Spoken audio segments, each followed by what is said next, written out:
बोल टॉम्या, काय प्रश्न आहे तुझा? राजा भाऊ, 8 दिवस झाल्यात अन्न पाणी गोड ना, तोंड बी कडू पडलंय. अरे, तू त्या आगोऱ्या मोंट्या सोबत नदीव बिदीव गेला होता का? त्याच्याच बरोबर गेलो होतो. अरे, तू नदीवरनच तुझ्या माग बॅत घेऊन आलेला आहेस. अयो, आता काय करू मी? हे बघ, उद्या आमुष्या आहे.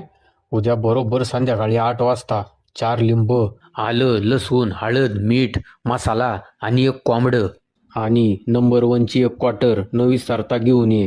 अरे, पण आमुष्याला रात्री 8 वाजताच का? अरे, बरोबर 7 वाजता बायको तिच्या माहेराला जाणार आहे. 8 नंतर गटारीची पार्टी करायला कुणाच्या बापाची भीती नाही मग आपल्याला.